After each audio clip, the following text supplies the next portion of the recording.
Quando os filhos começam a ser gerados, uma das preocupações mais corriqueiras dos pais é como ensinaremos e educaremos nossos filhos? E possivelmente um dos maiores receios é: será que eu terei sabedoria necessária para orientar meus filhos pela vida enquanto estiverem debaixo das minhas asas? Isso é normal. Afinal, ninguém nasce com um manual de instruções de como ser conduzido, já que a história de cada um em seu lar é muito particular e acontece de forma diferente dos demais. No tocante ao ensino bíblico, todo pai e toda mãe cristãos aprendem pela Bíblia que é sua responsabilidade ensinar desde a mais tenra idade a obediência e a adoração a Deus, a salvação por meio de Jesus Cristo, e que a vida de um crente é conduzida e orientada pelo Espírito Santo. Aos pais cristãos cabe a responsabilidade de serem modelos de fé, obediência e adoração a Deus, para que seus filhos e filhas tenham uma base para suas próprias caminhadas de fé. Ao navegarmos na internet, ao visitarmos uma livraria, ou assistir até um canal, um programa, em um canal de televisão, encontramos vários sites, livros, programas com a proposta de como criar os filhos. Há uma inundação de recursos hoje em dia sobre esse assunto, e muitas vezes essa multidão de literaturas podem nos fazer pensar se as crianças de hoje em dia são tão mais difíceis de criar como as de antigamente, quando os pais tinham de se virar apenas com o conhecimento acumulado com os erros e acertos dos seus próprios pais. Você que é pai ou mãe na faixa dos 30, 40 anos, provavelmente tem determinadas atitudes na criação de seus filhos, não porque leram em algum lugar, mas porque seu pai ou a sua mãe agia assim com você, não é verdade? O pior é que a multiplicação de métodos para criar filhos à disposição dos pais modernos nos deixa com a sensação de que ninguém sabe realmente como criar um filho. Então, todos estão apenas arriscando palpites sem que haja um padrão para avaliar se realmente funcionam. Deus, em sua eterna sabedoria, nos permitiu ter acesso à sua palavra para que, orientados por Ele mesmo, tenhamos princípios divinos para conduzir as nossas famílias, os nossos casamentos e os nossos filhos. Ainda que não ofereça um método sistematizado ou um passo a passo, uma receita de bolo para a criação dos filhos, a Bíblia ela nos instrui com princípios, promessas e admoestações que são ao mesmo tempo mais permanentes e mais flexíveis que o método da moda. Leia comigo o texto de Atos, capítulo 2, versículo 37 a 41, Atos, capítulo 2, versículo 37 a 41, para refletirmos um pouco mais sobre esse tema. O texto ele diz: ouvindo eles essas coisas, compungiu-se-lhes o coração e perguntaram a Pedro e aos demais apóstolos: que faremos, irmãos? Respondeu-lhes Pedro: arrependei-vos, e cada um de vós seja batizado em nome de Jesus Cristo, para a remissão dos vossos pecados, e recebereis o dom do Espírito Santo. Pois para vós outros é a promessa, para vossos filhos e para todos os que ainda estão longe, isso é, para quantos o Senhor, nosso Deus, chamar. Com muitas outras palavras deu testemunho e exortava-os, dizendo: salvai-vos desta geração perversa.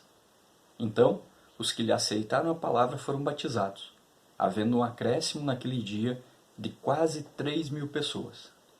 No início da igreja cristã, Pedro aproveitou a descida do Espírito Santo sobre os discípulos para declarar que a ressurreição de Jesus comprovava ser Jesus o Messias. E ele concluiu o sermão afirmando que o derramamento do Espírito Santo era o cumprimento das promessas do pacto feita inicialmente por Deus a Abraão e reafirmada pelos profetas. Esse mesmo pacto com suas promessas foi estendido a todos os que creem em Jesus, feitos herdeiros de Abraão pela fé. Mas o que isso tem a ver com nossos filhos? Note que Pedro afirmou que a promessa pactual era também para os filhos. Já faz quase 4.000 anos que o Senhor chamou um pai de família sem filhos e lhe fez promessas. A resposta da fé daquele homem colocou a ele mesmo e a sua descendência numa aliança com Deus. Desde então, aquele que faz misericórdia até 1000 gerações tem sido fiel, geração após geração. Esse é o fundamento para criarmos nossos filhos hoje.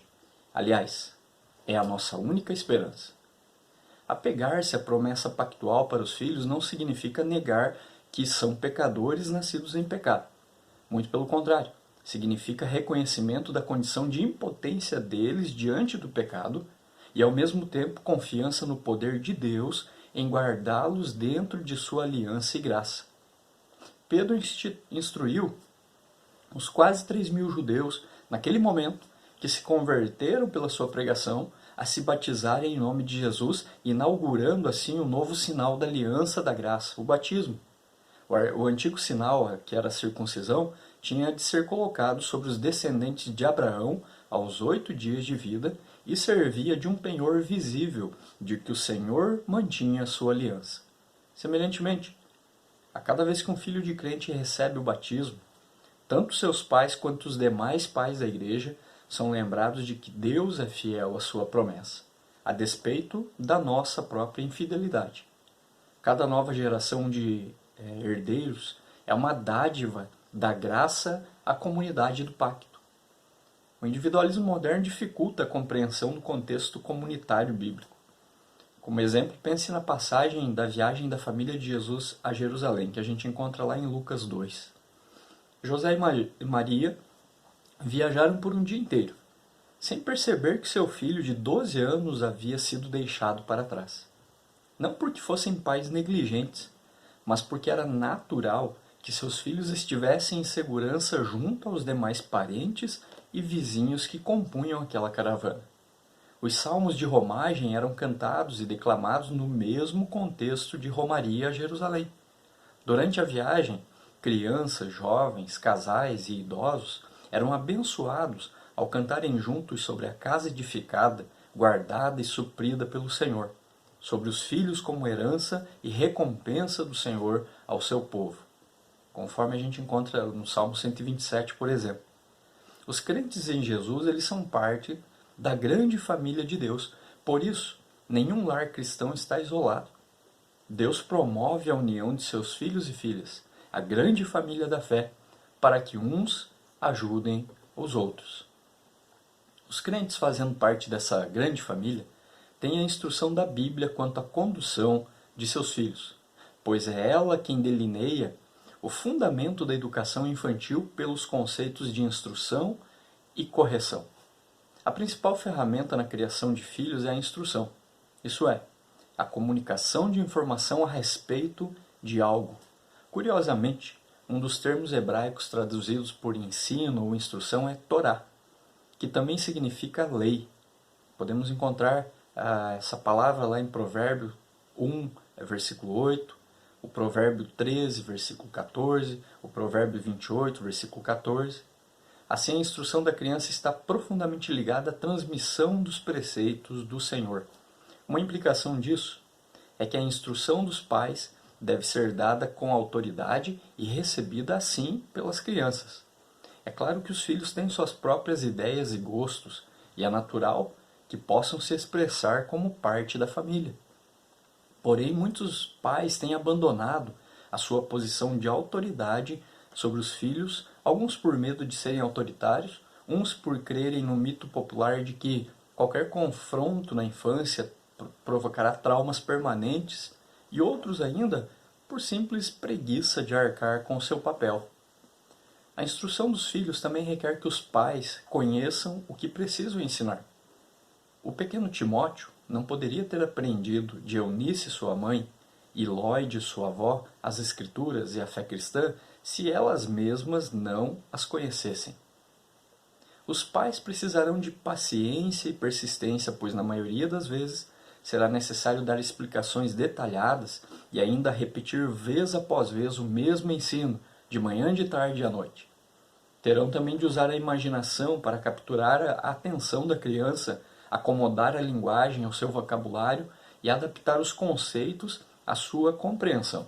Salomão Ele exorta os pais a ensinarem seus filhos enquanto ainda crianças, pois é nessa época que melhor fixam o que aprendem. Nesse caso, o objetivo é ensinar o caminho, e o que no contexto da literatura bíblica de sabedoria se refere ao que chamamos de comportamento ou estilo de vida. E justamente porque se trata de ensinar a viver, somos levados a considerar um último aspecto da instrução, o exemplo. Quando alguém ensina ou ordena algo que não condiz com as suas próprias atitudes, sua instrução fica sem força de convencimento. Foi por meio do exemplo que Jesus ensinou humildade aos seus discípulos. Paulo apresentou seu exemplo de cooperação desinteressada aos coríntios partidaristas. Tito deveria ser um exemplo de vida cristã diante dos fiéis da igreja de Creta. Precisamos exemplificar diante dos olhos observadores de nossos filhos como é viver debaixo da aliança da graça. Na instrução das crianças, a comunidade da aliança tem uma função importante, que não substitui o papel dos pais, mas o complementa. A autoridade e conhecimento dos pastores capacitam os pais, assim como a convivência com as experiências de outros pais da igreja fortalecem e reanimam os pais, enquanto os dons de irmãos mais criativos e talentosos auxiliam na instrução dos pequenos. Quanto à correção, que precisa ser companheira da instrução, ela deve ser feita de forma amorosa. A correção é um outro conceito bíblico que fundamenta a educação dos filhos. A razão para a necessidade da correção é que as crianças nascem pecadoras e por isso não aceitarão toda a boa instrução que recebem. Por isso não podem ficar entregues a si mesmas, mas devem ser corrigidas, conforme nos ensina o Provérbio 13, 24, 22, 15, 23, versículos 13 e 14 e 29, versículo 15. Quando uma criança se esquece da instrução que lhe foi dada, ou simplesmente não aprendeu o que lhe foi ensinado, ainda estamos no campo da persistência e criatividade dos que ensinam. Mas, como todos os pais bem sabem, algumas vezes a questão é que a criança não quer obedecer à instrução. A correção serve para demonstrar do modo mais didático possível que a desobediência não vale a pena. O próprio Deus se apresenta na Bíblia como um pai que corrige seus filhos rebeldes. Lá em Hebreus capítulo 12, versículos 4 a 8, você encontra isso. A correção de Deus sobre nós visa o nosso benefício e é tão certa que a sua ausência é motivo para alguém duvidar se realmente é nascido de novo como um filho de Deus.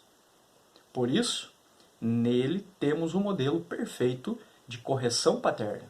Segundo diz o apóstolo Paulo, nossos filhos não ficarão desanimados, nem se irarão se a nossa disciplina imitar a forma sábia e graciosa com que o Pai Celestial nos corrige.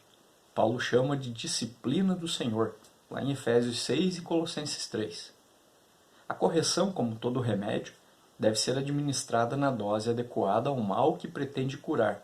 Por exemplo, a reprovação. É a declaração clara de desagrado dos pais e de Deus, incluindo a explicação da gravidade do erro, as possíveis consequências negativas, especialmente se envergonha o nome de Deus, e prováveis motivações indignas no coração da criança. É necessário, muitas vezes, corrigir os nossos filhos reprovando uma atitude dele. Uma outra forma é o castigo, que é a privação de algo desejado, ou a obrigação de uma tarefa indesejada, parcial ou definitivamente, normalmente numa área relacionada ao erro cometido. Por exemplo, se o erro foi tratar mal o irmão caçula, um castigo instrutivo seria ser ababado do irmão por um tempo. É fato que muitos conceitos modernos ou pós-modernos que existem por aí vão condenar toda forma de correção desse tipo que nós apresentamos aqui. Mas, obviamente que todo cristão ele preferirá obedecer à Bíblia, obedecer a Deus, do que esses conceitos, porque a sua vida está pautada pela Bíblia e não por aquilo que meros seres humanos escreveram. É importante lembrar que qualquer correção dada por pai ou mãe, irados, normalmente será aplicada na medida errada. Terá sua eficácia prejudicada e provavelmente não será acompanhada pela graça transformadora de Deus. Também é essencial que, após a aplicação da disciplina, os pais sondem o coração de seu filho para discernir se de fato houve reflexão e arrependimento, e que assegurem ao filho disciplinado seu amor e seu perdão. Em todos os aspectos da vida, os cristãos reconhecem que precisam da graça divina para serem bem-sucedidos. Contudo, dificilmente haverá uma área na qual essa dependência fique mais clara do que na criação dos filhos. E isso é bem verdade. Muitas vezes nos sentimos impotentes, tolos até mesmo, na forma que trazemos correção aos nossos filhos, que tentamos conduzi-los nos caminhos corretos que a Bíblia nos dá, e a gente se sente impotente. Mas louvado seja Deus que nós contamos com a graça dele e com a sua sabedoria que, segundo a Bíblia, ele nos dá liberalmente, e a gente pode então ir caminhando nessa missão aí, que muitos chamam de missão impossível, com a graça de Deus nos sustentando. Que a gente possa se firmar nisso para ficar firmes aí e conduzir os nossos filhos nos caminhos do Senhor. Até que eles tenham uma idade, né, aí uma maioridade, e sigam os seus próprios caminhos. Esperamos sempre que sigam os caminhos que o Senhor nos ensina. Instruir e corrigir os pequenos pecadores no caminho da vida seria uma missão impossível, se não fosse a graça de Deus e a sua palavra para nos guiar, capacitar e até nos levantar quando caímos. Podemos pensar em algumas coisas quanto à aplicação prática da instrução e correção. Deixe claro, com palavras e exemplos, que o dia do Senhor, a palavra de Deus, o culto a Deus e o povo de Jesus são prioridade na sua família como manifestações da aliança da graça. Fale a seus filhos e leia para eles desde pequenos sobre o Deus de Abraão, sobre a cruz de seu filho Jesus e sobre a presença do seu Espírito na igreja. Ensine e incentive-os a orar assim que souberem falar, para orarem por si mesmos, mas também pela sua família, pela comunidade pactual que é a igreja. Ore pela salvação de suas almas. Exemplifique para eles a compaixão e a misericórdia de Deus ao lidar com seus erros infantis, ao suportar parentes e vizinhos inconvenientes ou ajudar um estranho na rua. Acostume-os a ser hospitaleiros com as pessoas. Quando corrigi-los, mostre sempre como seus pequenos erros são manifestações do pecado no coração e como desagradam a Deus. Mas não se esqueça também de celebrar a aliança de amor que o levou a entregar Jesus por vocês. Como já foi exemplificado de forma prática e específica nesses exemplos, fica óbvio que você precisa investir tempo em seus filhos. Nós pais precisamos investir tempo nos nossos filhos pequenos. Não nos contentemos com o chamado tempo de qualidade, um termo muito usado por aí, né? Especialmente quando o conceito de tempo de qualidade vira uma justificativa para pouco tempo. Às vezes as pessoas confundem, achando que um tempo de qualidade é você passar 5 minutos de qualidade com o seu filho ali e já está bom, já supriu. Não supriu. Muitas vezes você vai precisar de 1 hora, 2 horas de qualidade ali para que você possa ser exemplo para o seu filho, para que você possa ensiná-lo, instruí-lo e até corrigi-lo. Desligue a televisão, o celular, recuse algumas horas extras, cancele alguma atividade semanal e sente-se com seus filhos para ler histórias da Bíblia, orar com eles ou outras histórias também instrutivas. Assim valerá todo o tempo do mundo ver seus filhos herdando a aliança do Senhor. E a aparentemente missão impossível de criar filhos se tornará uma bênção na sua vida, e especialmente na vida daqueles que são a sua descendência e geração.